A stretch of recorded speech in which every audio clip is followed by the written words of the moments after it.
but with pure, unfiltered pettiness.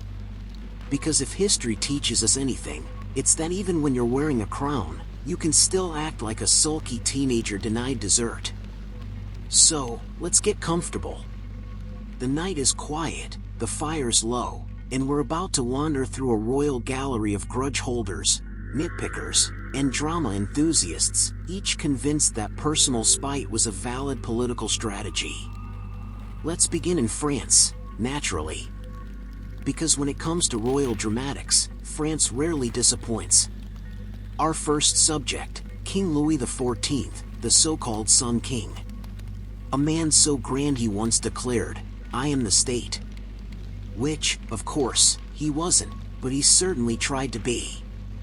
Louis ruled for over 70 years, surrounded by gold leaf, powdered wigs, and an endless sea of courtiers desperate for approval.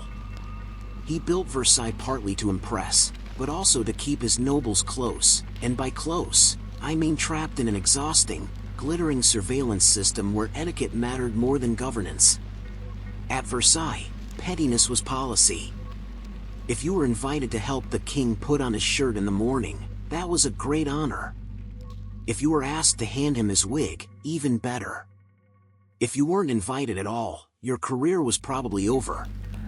He designed the daily rituals so that everyone competed for the smallest gestures of favor.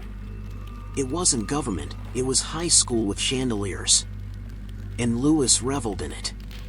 He once snubbed a duke for months simply because the man dared to wear a coat the king found too sparkly. This was a monarch who could start a feud over embroidery. And win. Let's drift north to England now, where King Henry VIII was busy redefining pettiness on a marital scale. Henry, you may recall, married 6 times. And divorced, executed, or ignored most of them.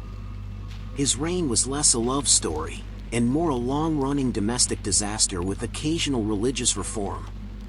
His first wife, Catherine of Aragon, failed to produce a male heir, so Henry decided that God must be punishing him. Rather than accept bad luck, he convinced himself that the marriage was cursed. So he demanded an annulment. When the Pope said no, Henry's solution was simple. He invented a new church.